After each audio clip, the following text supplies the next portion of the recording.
చాలా పోసినవే 150 మంది పిల్లలకు అంతేనా? ఆయిల్ లేదు మా దాంట్లో, కూరగాయలు లేవు, ఆయిల్ లేదు. ఎవరు డైట్ మీరేనా? డైట్ కండక్టర్ ఎవరు రమ్మని చెప్పారు.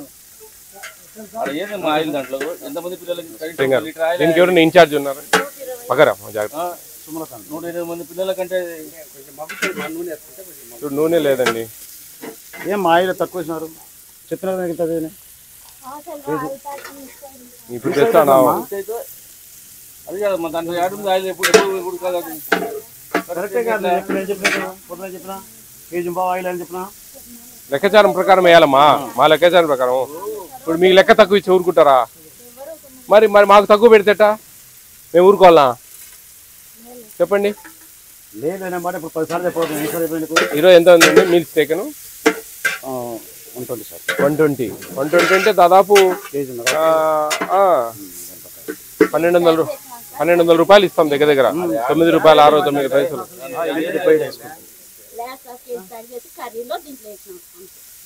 అట్లే చేద్దాం మనం చెప్పేది కాదు మా కేజీ పావులో ఒక 3/4 కేజీ అని దీంట్లో పోయిరా. వెజిటబుల్ బిర్యానీ అంటే ఎట్లా ఉండాలి? కేజీ పావు ఈరోజు కర్రీగా సంబంధం. సరే కర్రీకి అన్నానికి అంటే ఎందుకు అనుకోలే. ఏమి కేజీ పావు కూరగాయలు కాదు వేసినావు దాంట్లో. దీంట్లో అర్ధ కేజీ యాడ్ వేసినావు. నువ్వు స్థిరంగా చెప్తావు. ఏం గుడ్డోళ్ళమా మేము? ఏది లేదు సార్, ఆవిరిస్తుందే పెట్రోల్. అది నువ్వు అర్ధ కిలో వేసినా అన్నావు, అర్ధ కిలో లేదంటున్నా నేను. మాట్లాడదు సార్. మీరు ఏం చేస్తున్నావు అట్లా అంటే? అట్లా వండుతావా పిల్లలకి? మీ ఇంట్లో పిల్లలు ఎట్లా పెడతాను? డైలీ వచ్చావు, మేము వచ్చిన రోజు చేయలే కదా. సరిపోయింది తెలిసింది.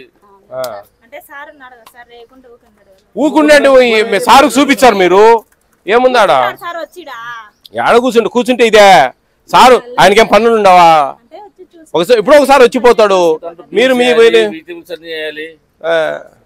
మేము ఈ రోజుకు గాను ఆ కూరకు అన్నం చేసినందుకు మీకు 1300 రూపాయలు డబ్బులు ఇస్తాం. 1300 రూపాయలు మీ జీతాలు కాకుండా ఓన్లీ కూరలకే. ఒక రోజుకు 1300. పిల్లలు ఒక పిల్లోనికి 10 రూపాయలు దగ్గర దగ్గర 9 రూపాయలు 69 పైసలు ఇస్తాం ఒక్కొక్కరికి. మారినాయి ఇప్పుడు రేట్లు పెరిగాయి. 9 రూపాయలు 69 పైసలు ఒక్కొక్కరికి ఇచ్చేది మేము. అర్థమవుతుందా? 120 మంది ఉంటే 1200 రూపాయలు దగ్గర దగ్గర. అర్థమైందా? 1200 రూపాయల మీద వాడాలి మీరు ఆయిల్ ఇవన్నీ. అదే దాదాపు అండి 1100 రూపీస్ వస్తాయి. 1100 రూపాయలకు గాను మీరు ఆ కూర ఇది చేయాలా. మళ్ళీ మీ జీతాలు కాకది. మీ జీతాలు కాదు, అన్నం కాదు, గుడ్లు కాదు, రాగి మాల్ట్ కాదు, ఇవన్నీ కాకుండా ఓన్లీ కూరకు మేము రోజు 1100 స్ట్రెంత్ని బట్టి 9 రూపాయలు 69 పైసలతో ఆ డబ్బులు ఇస్తాను. ఆ డబ్బుల మీద వాడమంటా అన్నాం అంతే. మీరు దాంట్లో మిగిలించుకోవాలని ఆశపడితే కష్టం. అసలుకే మోసం వస్తుంది. చూడండి 1/2 కిలో ఆయిల్ కూడా వేయలేదు ఆమె.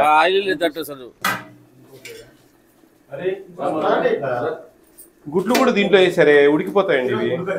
అదే గుడ్లు మళ్ళా కలపాలా. గుడ్లు దీంట్లో వేస్తే పగిలిపోతాయి. నువ్వు కూర చేసి లాస్ట్లో 10 నిమిషాలు ముందు పోయాలా. ముందే వేసేస్తే కాదుమా, గుడ్లు దీంట్లో వేసేస్తే మొత్తం పిగిలిపోతాయి. అట్లా ఎట్లా చెప్పు. మళ్ళీ లాస్ట్లో వేసి ఎవరు గుడ్డు వాళ్ళకి పెట్టచ్చు. లాస్ట్లో వేయాలా ఒక 10 నిమిషాల ముందే వేసి పెడితే ఎట్లా? అన్నం పెట్టలేదు ఇంకా. హెచ్ఎం గారు ఈ సన్న ఏమైనా ఉంటే గ్రేడింగ్ చేసి పెట్టి వాళ్ళకి రిటర్న్ చేయాలి. మీరు రీప్లేస్ చేసుకోవాలా. 50 గ్రాముల పైన ఉండాలి. అట్లా చూసుకోండి. అట్లా ఇబ్బంది కరెక్ట్. ఇక్కడ స్టోర్ రూమ్ ఎక్కడ? ఇక్కడ కౌంట్ చేసుకోండి. మనం చేసుకున్నావా? రైస్ కౌంట్ చేసుకో. అక్కడ చూద్దాం. ఇవి చూసారా? మా రాగి మాల్ట్ పౌడర్ ఇక్కడే ఎక్స్పైర్ డేట్ చెక్ చేయండి ఒకసారి. ఈ మండలం మీరేనండి? ఎందుకంటే మనకు వీళ్ళు ఎంతసేపు మిగిలించుకోవాలా, ఆడ ఇట్టే ప్రయత్నం చేస్తారు. మనమేమో డబ్బులు వాళ్ళకు సరే ఒక రోజు అటో ఇటు ఇస్తానే ఉన్నాం. 2 నెలలకు 3 నెలలకైనా.